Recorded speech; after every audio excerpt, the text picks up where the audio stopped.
Welcome to Gambling with an Edge. And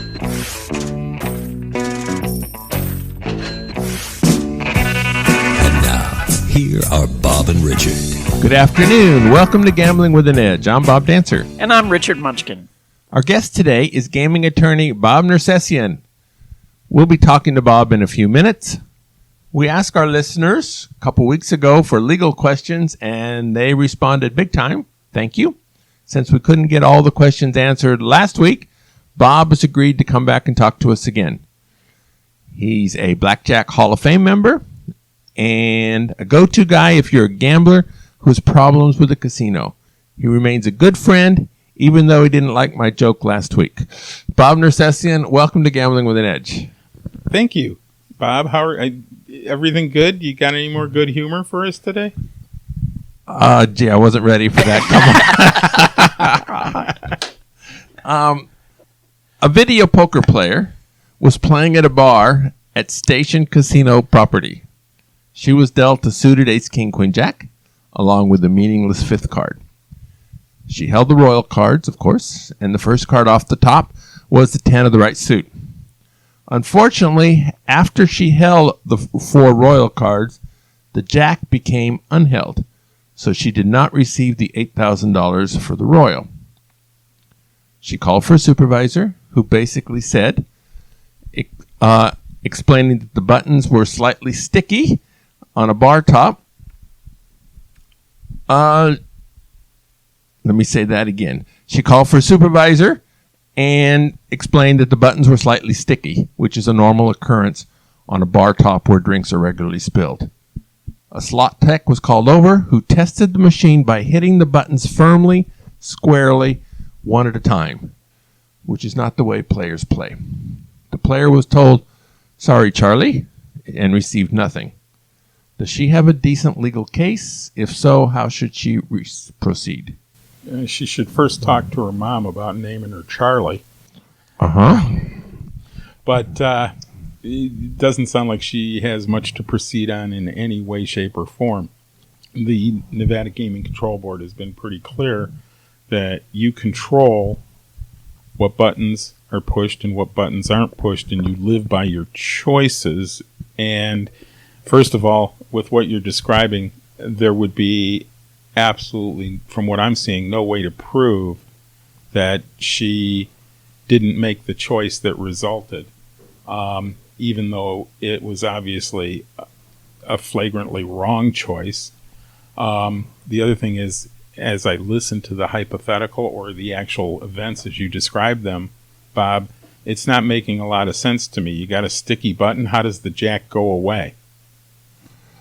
The jack goes away by you hit the button at the normal pressure, and instead of holding, the button's a little bit sticky and it doesn't quite hold. So it didn't throw away a jack she had already held. She didn't hit the button correctly enough to hold it. She has the holds right in front of her before she hits draw. Yes. It shows on the screen. Yeah, she did not hold it. I can't think of a way where it shows on the screen and then because the button is sticky, once she held it, the hold disappears. Can you? Good. For that reason, as a player, when I get dealt a big hand of 4 of a kind or something, I hit all the buttons and then pause a second to make sure they still held and then hit the draw button. Oh, you better. And because you're always going to live with that result, and that's what's going on here. And the Gaming Control Board has very clearly stated that, if you make a mistake or don't do something that you could have done on that control, the perfect example is the guy with the 10 jack queen king of diamonds and the 3 of spades. They play fast. They hit the 3. They hit the king of spades, or they go to throw away the 3 of spades. They hit the king by mistake. They do a quick draw. Up pops the 10 of spades for the royal, but the king of spades was just discharged and the 3 of spades is still sitting there. That case is repeated regularly in front of the Gaming Control Board, and that person does not get their royal. On the flip side, there are instances where the casino has misprogrammed a machine and pushed the wrong button on the casino's end in programming, and the Gaming Control Board says, look, you pushed the button, or you didn't push the button. The results are the results. We are not ever going to go back and redo a game because of what should have happened. And that's what this hypothetical poses.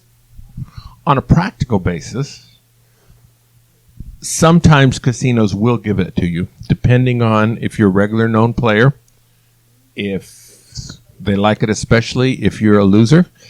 And sometimes as a courtesy, they're more likely to, if it's a small jackpot than a large jackpot, and they're more likely if they know you. Sometimes I have been told that yes, they will do it this time, but they have written my name down in a book, and if it ever happens again, sorry, Charlie, I should talk to my mom too. Why? Charlie's a neat name. Moving on. 10 years ago, Slots of Fun, which was a small slot parlor next to Circus Circus, a player noticed... With 50-cent heinies on a good night. With 50-cent heinies on a good night. That's the beer. Oh, I thought you were talking about cheap hookers. No, those were 75 cents there. Okay. A player noticed a machine he wanted to play, and it was unplugged. The player asked the slot tech to plug in the machine, which the slot tech did. In a few hands, a player was dealt 4 aces and a kicker worth $500. The player cashed the ticket, put it in his pocket, inserted another $20 bill. In a few minutes, another $500 4 aces and a kicker hand was dealt. Again, player cashed the ticket, put it into his pocket, inserted another $20. Wait, when you say cash the ticket, you mean he printed the ticket or he actually went and cashed it out? He printed it off, put it in his pocket. Okay. This went on for several minutes, and the player had lots of these $500 tickets. A supervisor came over and said the machine had the wrong program in it and shouldn't have been played. The supervisor asked the player if he had plugged in the machine. The player said no. Supervisor said the player would have to forfeit all the tickets. The player quickly walked out with the tickets still in his pocket. Over the next few weeks, someone else cashed out the tickets, 1 or 2 at a time. Strikes me as definitely crossing the line, but legally, when the player refused to turn over the tickets and left the premises quickly, was he doing anything illegal? I don't know. Not the answer you wanted. A little more thoroughly. Do I understand from what you posed there, Bob, that this machine was literally out of service? Blank screen? Yeah, it was unplugged. Okay. Why would somebody ask that be plugged in? Because you want to play that particular machine. I mean, I've been in casinos where there's a particular game, say 4-card poker, that I wanted to play. That's on a screen, and I'm saying the equivalent of table games. There's a 4-card poker, and I say, "Hey, can you open this table? I want to play this game." Sometimes they say okay, and sometimes they say no. I've walked around maybe 3 or 4 casinos in my day, and I can't think of ever seeing a machine without an out-of-service sign on it that wasn't showing, or that was just blank in the casino. I mean, I think you're right. This crosses the line, because this guy was flagged right from the start that he's getting something done that wasn't supposed to be done. The crazy thing is, see, the other thing I would suspect from what you're describing is it's already an inside job, and the guy who plugged it in told Steve to come in and ask him to plug it in because he knew what was wrong with that machine. I don't know these people. I don't know anything about what went on, but I think he did what any reasonable person would do, which is get out of Dodge with the cash, and I think you said something about other people cashing them in. Yes. He may well get tracked down by Metro or somebody else and questioned aggressively about what happened. If it is if they find out that something illegal happened, like an inside knowledge such as I just described, everybody can be expected to be prosecuted to the hilt. If it was just some crazy... Including the buddies who cashed the tickets. Oh, yeah. Well, if he knew.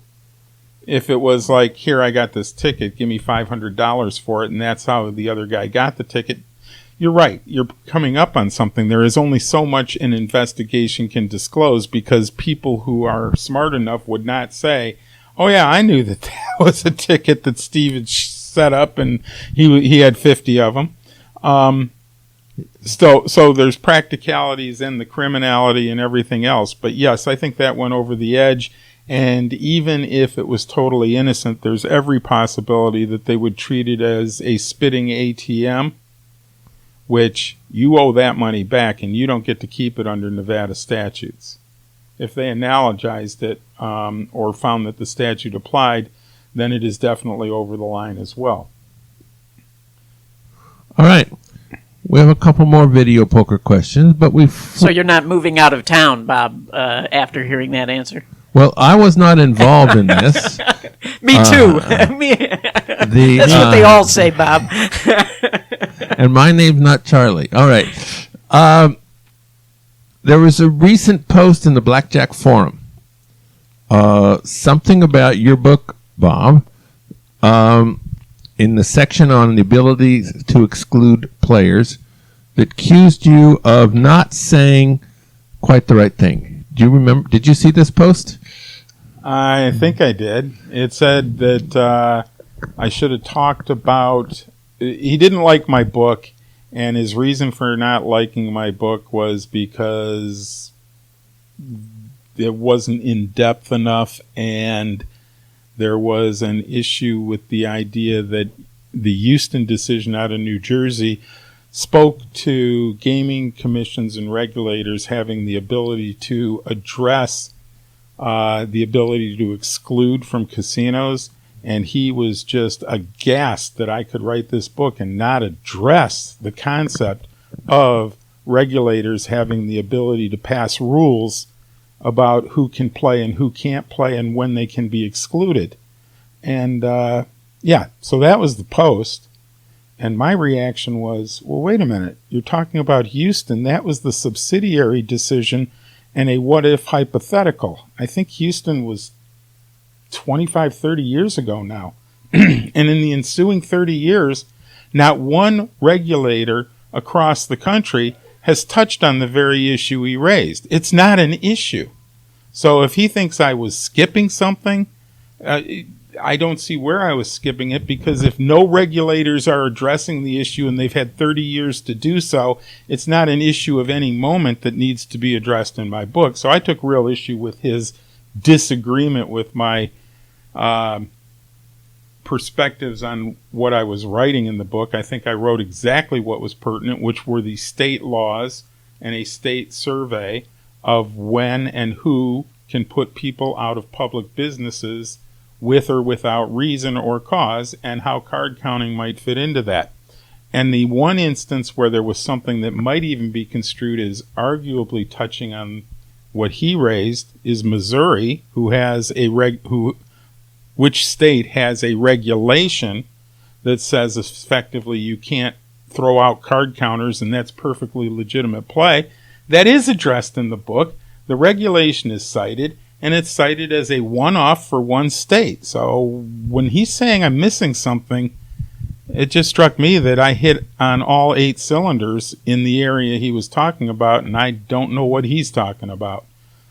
Not a biggie. People can have different opinions on whether or not they like my work. If he doesn't like it, he can ignore it and find himself in handcuffs somewhere. That's fine. He should go play at Indian casinos. Okay, back to video poker.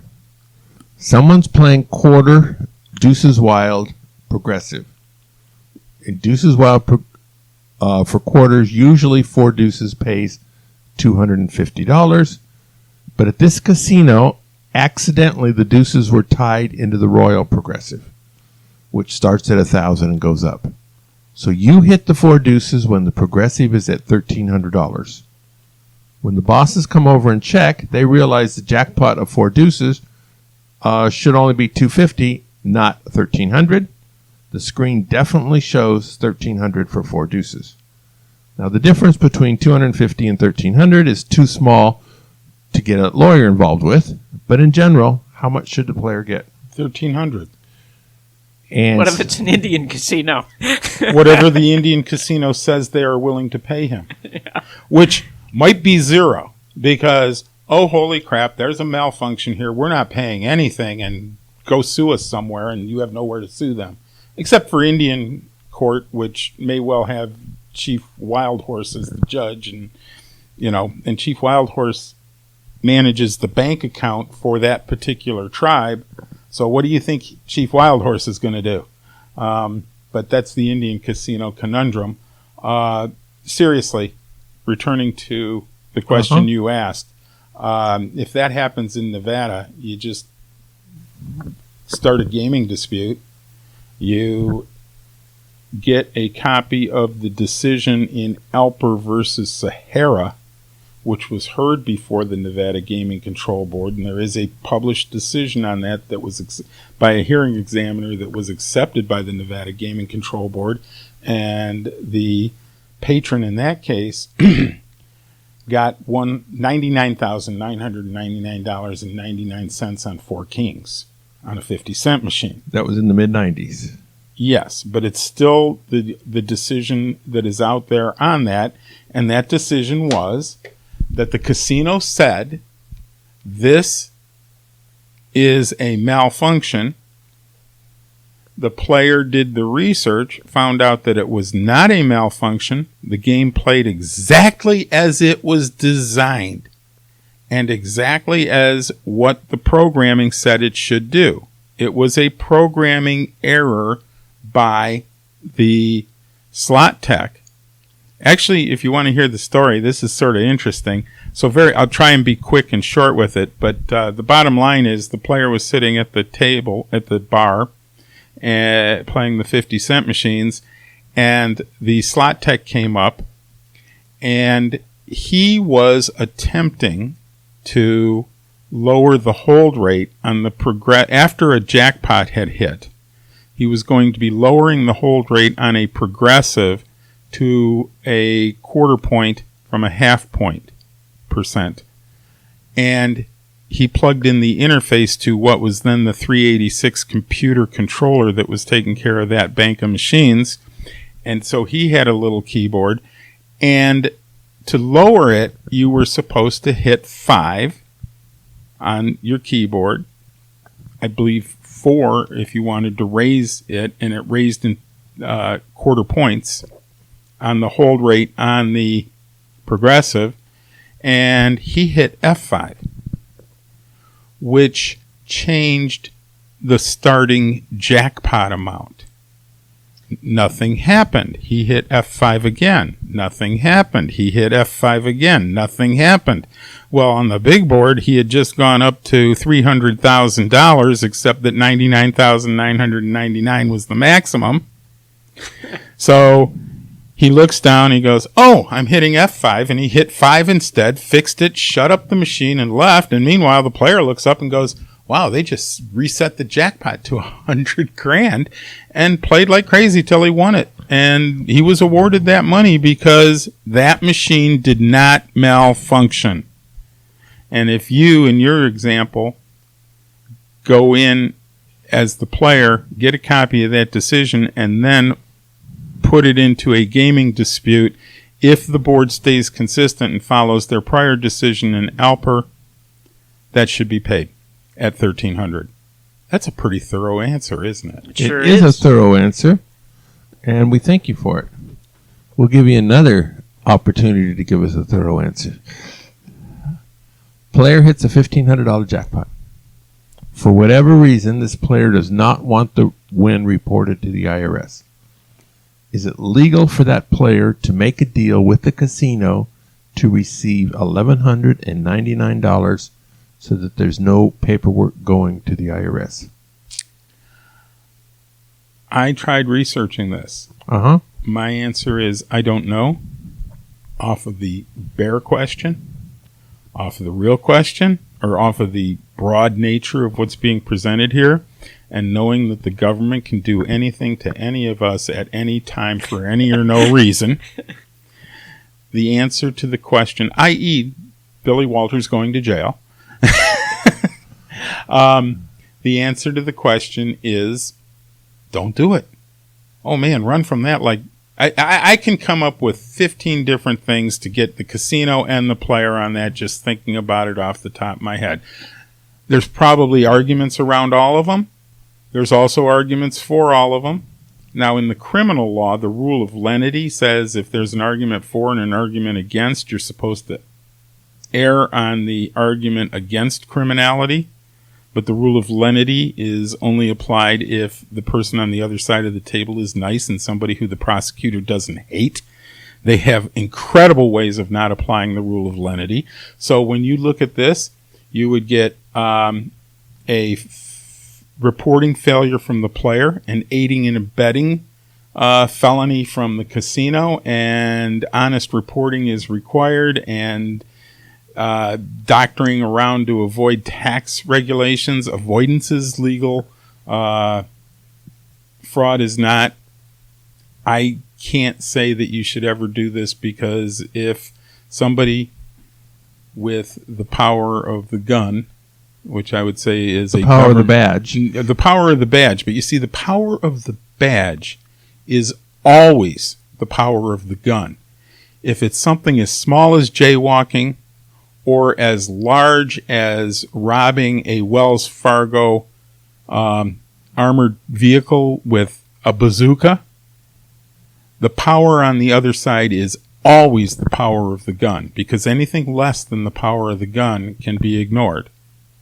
So it's always the power of the gun. Returning to where we were just a moment ago, though, if there's somebody on the other side with that kind of authority, and really you're talking about reporting a tax earning, don't take the chance. It's not worth it. And besides, as you've described it, I happen to err on the side of that's tax fraud.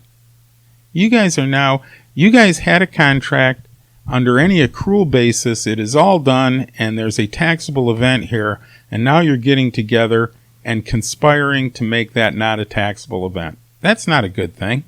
That doesn't bode well for where it's going to go in the long run. I don't think you see those signs. I don't think the example you gave in your question, where I think some casinos used to do this, well, they don't anymore. And there's probably a reason they don't. And that reason that they don't is probably that they figured out that this is going to get us in a load of hurt. So they stopped. Yeah, there could be other reasons in addition to the tax fraud, but tax fraud sufficient. All right. Yeah, I can make the argument the other way, which is, well, we renegotiated the entire agreement to be the least intrusive for both parties involved, because none of us wanted it to be an intrusive transaction. And in a cost-benefit analysis, it was much more efficient to do it the way we did it. And it wasn't a tax avoidance or a tax fraud point. It was a business records expense decision. Oh, you laugh, Richard, but look at our society and look at how much paperwork moves back and forth. I had an AP in my office who was dealing with a forfeiture case, and I had not a banker's box, something smaller than a banker's box, a file box, if you will, full of W-2Gs. Holy crap. There's 3 of those every time one's filled out. A casino gets one, the government gets one, the player gets one. All 3 of those people have to keep track of that W-2G and save the paper. It's also electronically filed somewhere. Let's go to CTRs for a minute. I think it's somewhere in southeastern Michigan. There's a warehouse that takes up a city block that is full of sheets of paper that are CTRs. This is not inconsequential to our entire society. This entire geometric progression of paperwork is not a small deal and may end up swallowing us whole at some point, if not for the burden of the paperwork, for the burden of being buried by the papers. Actually, if you don't mind, a brief diversion here. Please back in about 1968, my father, who was a lawyer in Chicago, had this, what I considered to be a brilliant idea to get marijuana legalized. His idea was that everybody should just randomly, once a week or so, take something, some pot or some oregano or anything, and take it up to the police station and say, I think this is pot, I found it on the street, and I'm here to turn it in. And basically, you would bury them in paperwork, and it also had the added benefit of, if someone was ever arrested for possession of marijuana, they could say, if you check with my local police department, you'll see that on numerous occasions I have gone in and turned in what I thought to be marijuana, and this was just something I found that I was planning to turn into the local police station. And I actually had a friend who used that as part of a defense and did get off. Because he had taken a guy had sold him some pot that he thought was actually no good, that he thought it was oregano, so he did turn it in. He took a little so bit. They would test it and tell him. And it was like mostly oregano. But anyway, he then later was arrested for possession of marijuana, was able to bring up this time that he had turned marijuana in, and he was... he had to take it in to test it. I understand anecdotally from information given to me by third parties of whose names I am totally unfamiliar, that if you smoke oregano, you know instantly that it's not pot.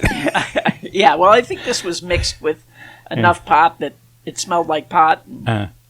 But anyway, yeah. Did it walk like pot and talk like pot? Yeah, but that burying them in paperwork, now that was pre-computers. So. We talked the other day about, I think it was, maybe we were not on the radio, but we spoke about how the marijuana law and legalization of we were on the air. The recreational marijuana was going to affect the casinos and things. Uh-huh. Yeah. I was in a strip casino yesterday for a deposition. Had to walk in from the parking lot and across the entire casino floor to the business offices. This is a major strip casino. It is a huge casino. On the walk in and twice while crossing the floor, I definitely smelled Oregano. Something like oregano that smelled a little sweeter and a little more pungent. Cloves? So I think anecdotally, again, I use that word way too much, but apparently it is not, or the non-public smoking stuff is being followed to very little extent. Oh, yeah, especially the parking lots. I always, when I park in one of the parking lots, there's always somebody in there. Is that where you do it, Richard? Yeah. Mostly my wife. I just watch. Can you think of anything less conducive to your wallet than gambling while stoned? Yeah. All right. Let's say, Bob Nersesian, a decent gambling case walks into your door, but you're just too busy to take it. Do you generally just tell the player, sorry, Charlie, or do you refer other specific lawyers that you think are competent? I refer cases all the time. Nationally, there's not that many that I can refer to. You guys know the names of the people who do this stuff. We've certainly had Bob Loeb on this show numerous times. We've had Nelson Rose on. I don't know that he's on your referral list. I don't know that he takes cases. I don't know that he takes cases. He's very into being a professor and very good at it. I'm not taking away for that choice. I've chosen to be a litigator. Bob has chosen to be a criminal defense attorney. More respect there than anybody else, than I could give anybody else in the world. I don't have the Constitution to defend people against a felony and have their life on the line, their literal life, whether it's that being that it's going to end up behind bars, on the line with my abilities. I don't give myself enough credit to always do the best job, such that I want that kind of weight on my shoulders. Bob Loeb has a special constitution that says he can do it, and I bow to him regularly because he has that constitution. Locally, lawyers I've referred to on the cases that are analogous to the civil rights cases would be a guy named Mark Segues, another guy named Brent Bryson. And so there are more lawyers here in town that are willing to take these cases now. Because for a long time, People didn't want to mess with the casinos. I'm not necessarily saying they're more willing, but these people, Cal Potter has no problem going up against a casino, but try and get through his door. He's busier than me, but he's doing more of the direct civil rights stuff, not the casino stuff. And there's others. Steve Jaffe, who's primarily a defense attorney, will occasionally take all of the stuff that he knows on the opposite side and put it behind somebody who's been grievously wronged.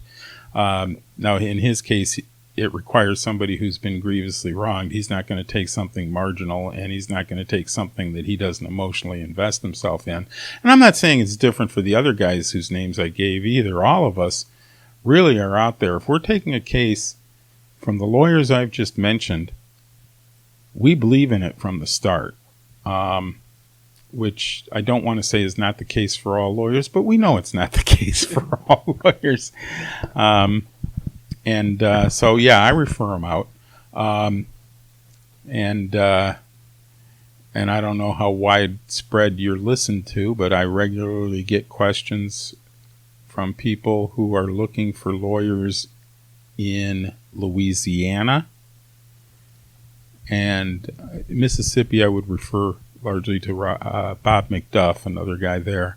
But I'd like to find a New Jersey lawyer, a Louisiana lawyer, and a Missouri lawyer who already have experience in this stuff. And if they do, I get calls from those states all the time. And surprising, Missouri, given that they're supposedly not allowed to bar people for counting cards. Well, the same with New Jersey, but oftentimes what happens is, and it seems to me from what has been told to me by these players that this is true, they come up with a false flag as the reason for barring and pretend that it wasn't for a simple advantage play.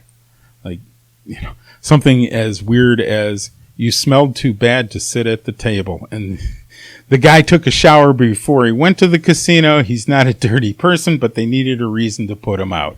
Yeah, no, I've heard a lot of that in Atlantic City. I didn't realize they were doing that in Missouri now, too. They do it everywhere. I think that they're doing so at their own peril, and they're going to get dinged pretty good a couple of times, too. Moving on. If a player feels defrauded by promises made in a mailing, is it possible to bring a complaint to the Better Business Bureau or some other consumer watchdog organization? And if so, is it likely to do any good? Yes and no. Yes, it's possible. Yes, I think they'll take complaints. No, it's not likely to do any good. First of all, you guys both gamble, right? Yeah. Not since this morning. And there's a lot of casinos in town, and there's a lot of casinos across the country, and you might go into some of them for the first time on occasion.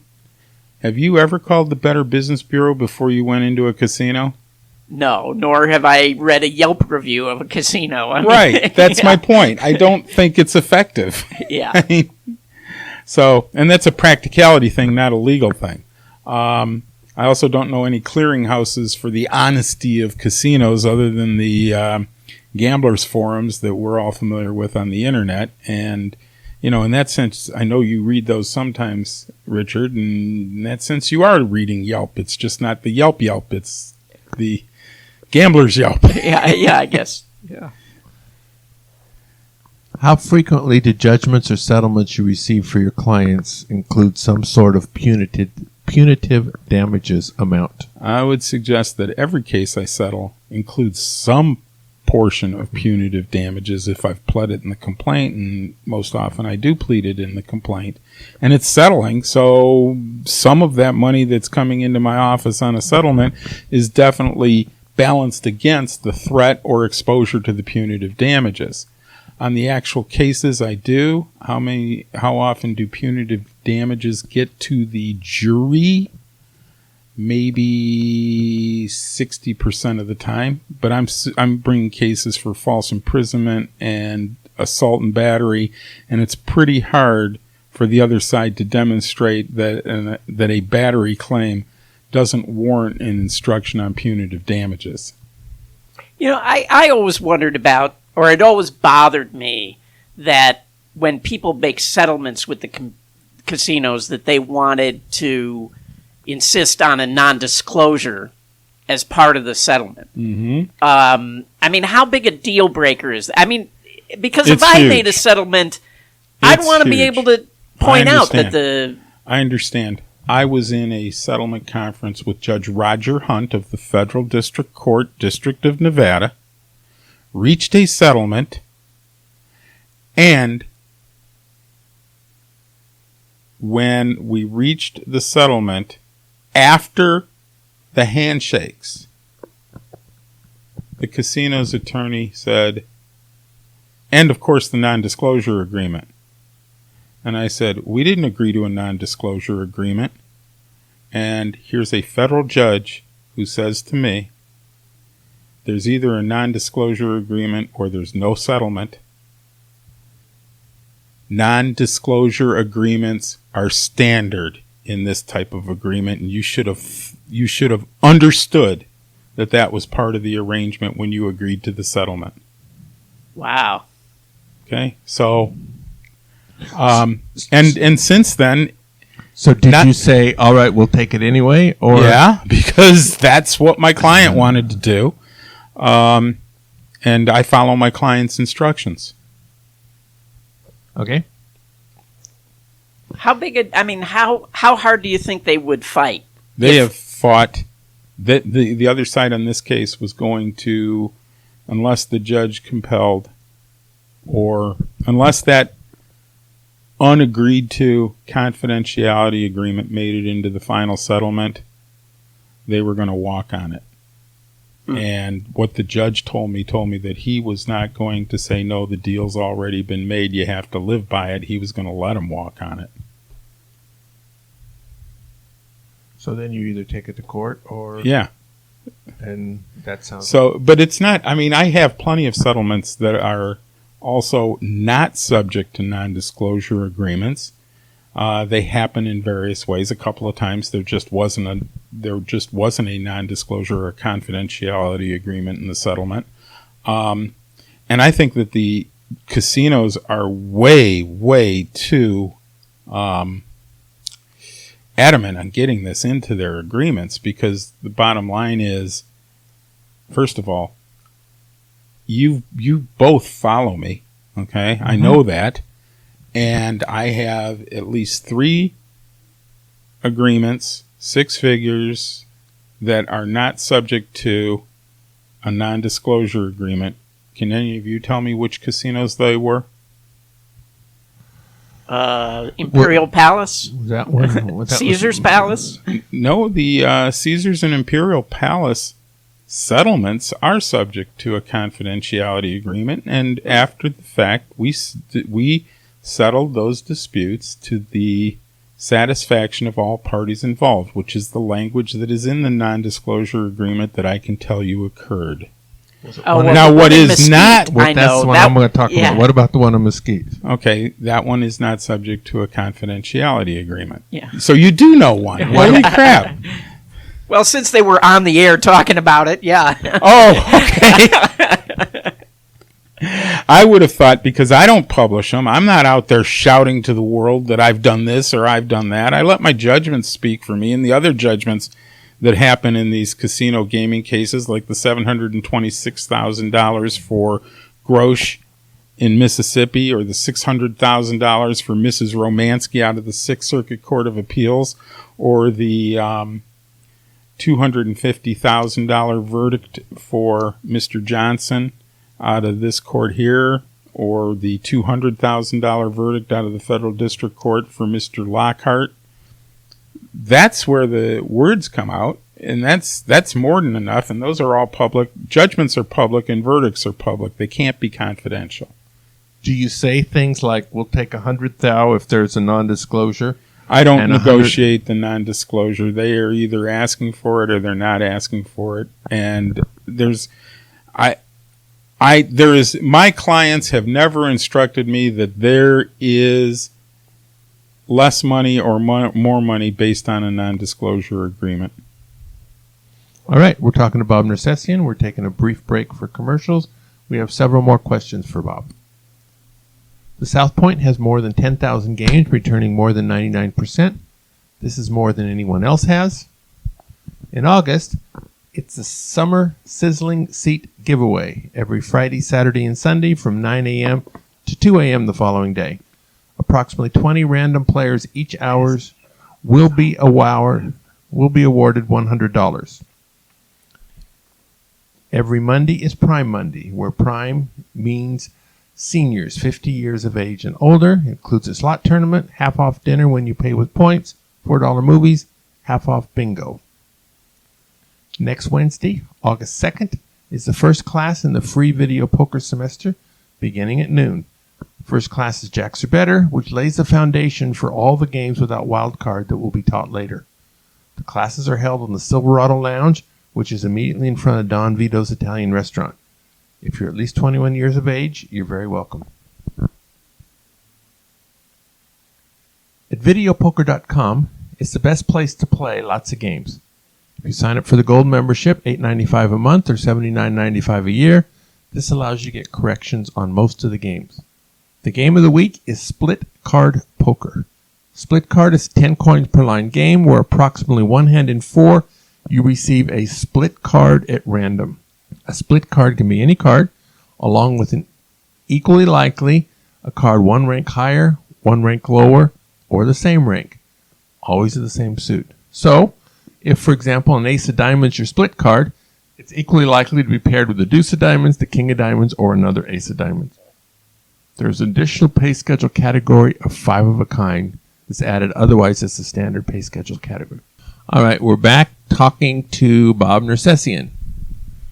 When a sports book in Nevada accidentally posts an off number and accepts bets on it, can it do anything to cancel the bet?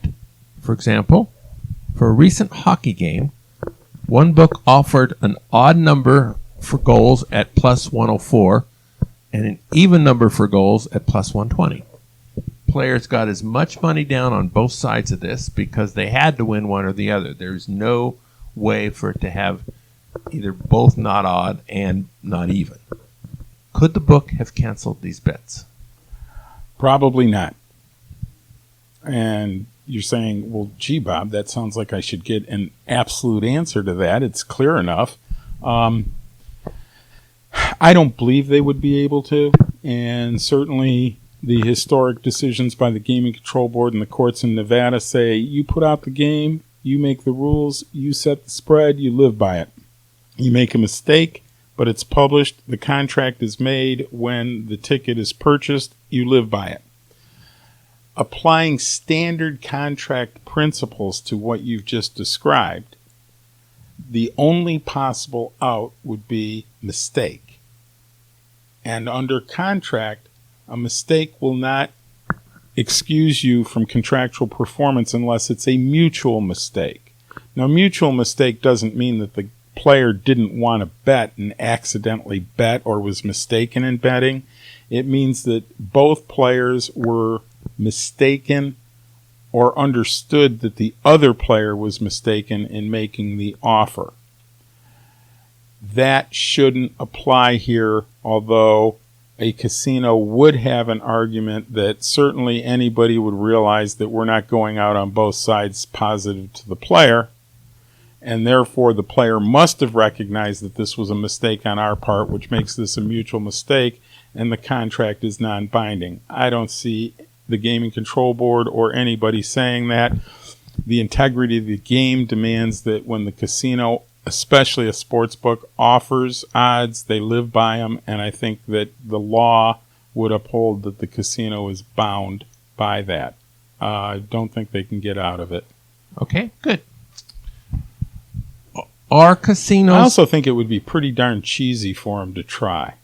Well, this one is relatively small mistake.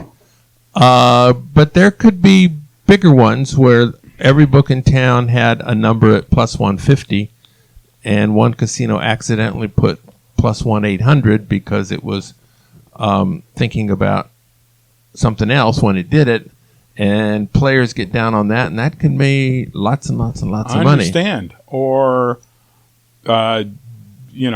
worse than that, from what I understand, is a very bad calculation of that nature that you can put into a parlay. That just geometrically increases what's going to happen to that casino at times, providing somebody knows how to play it correctly. True? Well, yeah. You can definitely have correlation in parlays, but casinos try to eliminate that possibilities, but they're not always that successful at it. So, no, I think once they publish it and you rely on it and buy into it, it's not your job to protect their guys wearing the visors in the back room with the light over their heads, figuring out what's going to happen in the game tomorrow. There are guys that in doesn't visors, mean right? That oh yeah, they still wear green visors, sure, and those garters on their arms. But that doesn't mean the casino isn't going to try not to pay you. But yeah, yeah, and now, like I do, getting on my horse and putting in my 2 cents, I really wish when the casino takes these shots, and they do take shots, that they would get stepped on quite loudly by the regulators or by the courts, and not just a decision that says, no, you lose, but a decision that says, no, you lose, you're being stupid. If you're going to be stupid, we're going to take your license away. Stop being stupid. That's the first time. The second time, step on them. Because these casinos and taking shots against patrons, like what we talked about in the last show, is hurting Nevada. When the casinos are given reign over the patron and given considerations beyond the simple rule of law and the application of the rule of law, it reflects poorly on the state, it reflects poorly on the industry, and if you're the patron suffering at the other side of it, you, your neighbors, your friends, and your relatives are never going to gamble in Nevada again. So it is important for the courts and the regulators, when casinos step outside the boundary, to rein them in strongly, and to punish them if they are not doing the right thing. And in that sense, that is critical to protecting this industry and our state and the road out in front of your house and the school your kids are going to. And right now, they aren't doing that well. In a Reuters article last year, it was alleged that employees of the Venetian and Palazzo in Las Vegas would recruit local women to sign for $1 million markers for Chinese high rollers who wished to avoid disclosing where their money came from. It apparently was quite open in the high roller pit, and everything worked fine until the Chinese player doesn't pay. Then the Sands Corporation comes after the local women, who basically have no money, and were told that there was no risk and would earn $2,000 or $3,000 for their time. Bob Nersesian, what do you make of this? As you pose that question, are you saying that the Venetian, what was the casinos? Palazzo, the same company. The Venetian Palazzo are complicit in allowing this to happen and have knowledge that it is happening? That's what the Reuters articles alleged. And Reuters is a respected news organization. Although there are people who say everything they write is fake news, but that's a different subject.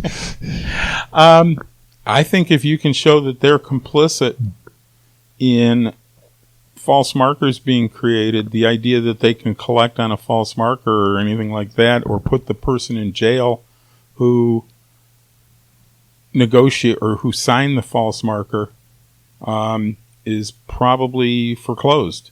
It's a criminal matter that has to be determined on the facts, but if you show that the person who is expecting to get paid off knew that it was